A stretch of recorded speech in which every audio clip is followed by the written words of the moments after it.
देश का जो महापर्व है, पूरे देश की जनता और पूरे आपके उत्तर मुंबई की जनता आज उसी में सरोवर में डूबी हुई है। क्या कहना चाहेंगे सर इस अवसर पर? निश्चित दीपावली और नए वर्ष के अवसर पर सभी को शुभेच्छा और शुभकामनाएं देना चाहूँगा। बहुत धूमधाम से दीपावली मनाई इस साल लोगों ने। पटाखे गत साल के हिसाब से इस साल ज़्यादा फूटा, ऐसा आवाज़ से पता चल रहा है। और यही मोदी जी और देवेंद्र फडणवीस जी के राज में विकास तेजी से हो रहा है, लोगों के हाथ में पैसे आ रहे, लेकिन सब कुछ ठीक ठाक होगा ऐसा भारतीय जनता पार्टी मानती नहीं है।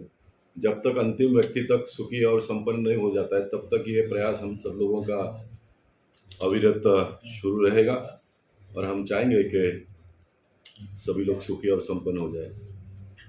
सर, आपके जो अभी अगर हालिया आंदोलन और मोर्चे के बारे में जनहित को लेकर के जो आपने कदम उठाया है, उसको एकाएक देखा जाए तो जिस हिसाब से इतना बढ़िया जनता का प्रतिसाद मिला है, ऐसा लग रहा था कि जैसे कि आज भी आप यहाँ के जन सेवक सांसद हैं। जो नहीं, मैं जनसेवक तो हूँ ही ना, जनसेवक तो मैं हूँ ही, और काम तो मैं पहले भी करता था, लेकिन पहले लोगों को लगता था सांसद है तो इनका काम ही है काम करना।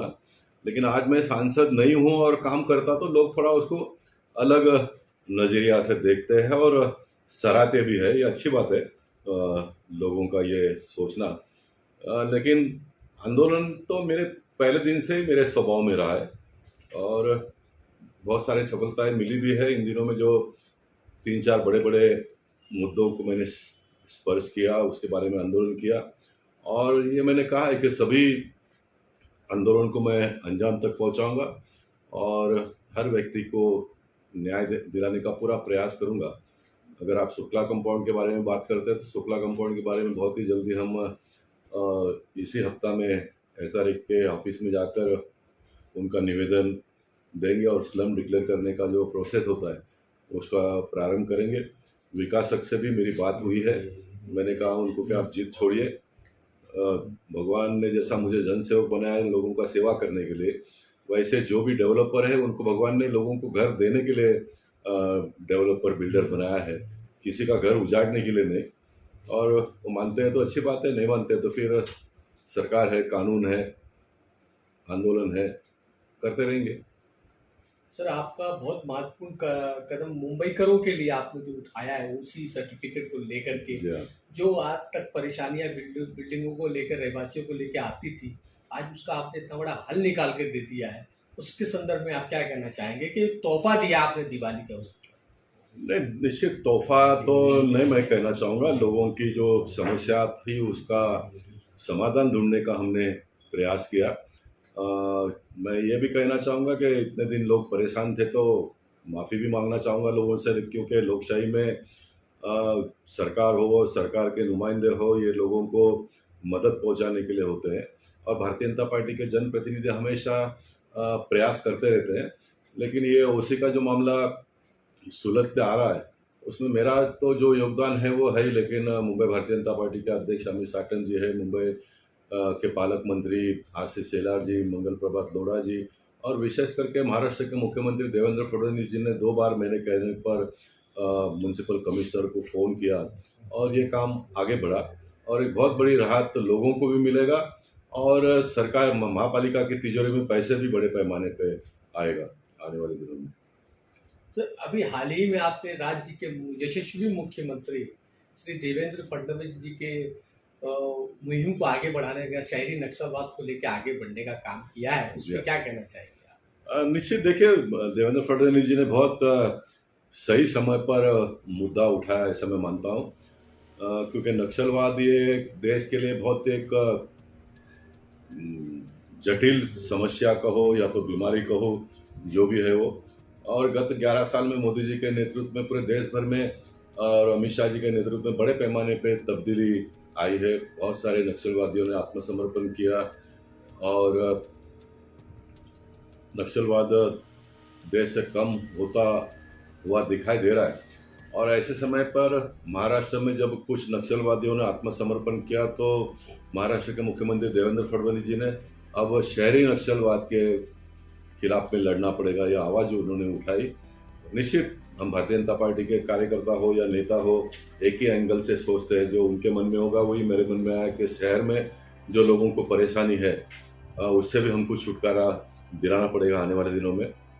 जैसे एसआरए का इतना बड़ा स्कीम चल रहा है जिसमें सरकार को कोई रुपया खर्चा करना नहीं पड़ता, on the contrary development charges और टैक्स के माध्यम से पैसे आते हैं। लेकिन ऑफिसरों का जो एक मनमानी ढंग है काम करने का, जिससे एसआरए को गति पिछले कई सालों से मिला नहीं। लेकिन गत 2-3 साल से निश्चित हम लोगों ने भी उत्तर मुंबई में बड़ा आंदोलन, मैं सांसद था तब, उसके बारे में किया और इन दिनों में बड़ा गति एसआरए में भी देखने के लिए मिल रहा है। लेकिन करप्शन, भ्रष्टाचार अपना जगह बना हुआ है, उससे भी हमको लड़ना पड़ेगा और भारतीय जनता पार्टी इसके लिए कटिबद्ध है। और मैंने मुख्यमंत्री की बात को उठाते ही दीपावली के पहले दिन सवेरे 7 बजे लोगों को अपील किया कि आप आइए मेरी आवाज़ को सुनने के लिए। तो बड़े पैमाने पे लोग आए सवेरे 7 बजे। इतने बड़े पैमाने पे आना ये एक पॉलिटिकल सर्कल का ही है या तो फिर नगरजनों में एक हलचल पैदा हुआ है कि इतने सवेरे भी लोग आते हैं। तो हमने ये मानना चाहिए कि लोगों को ये जो मुद्दा है वो जचा है और लोग इस मुद्दे से छुटकारा पाना चाहते हैं। मुंबई शहर के बारे में बात करूँ और खास करके उत्तर मुंबई के बारे में अगर मैं बात करूँ तो बड़े पैमाने पर जो पगड़ी के घर है उसको ज़मीन मालिकों ने महापालिका के लोगों को मिलकर 354 का नोटिस लगाकर कई साल हो गए बिल्डिंग टूटकर। ये पूरी याद ही है मेरे पास उत्तर मुंबई का। लेकिन मालिक आगे आकर बनाते नहीं है। उसमें ठीक है कुछ पैमाने पे जो भाड़ूत है उनका भी मनमानी रवैया अपनाते हो। जो ओनरशिप फ्लैट के लोगों को जो सुविधा मिलता है वो ये पगड़ी के लोग भी मांगते हैं, तो संभव नहीं है। और दोनों ने थोड़ा एक कदम आगे आने का आवश्यक है। और इसमें जो ज़मीन मालिक है उनका थोड़ा अड़ियल रवैया ज़्यादा है, इसमें मानता हूँ।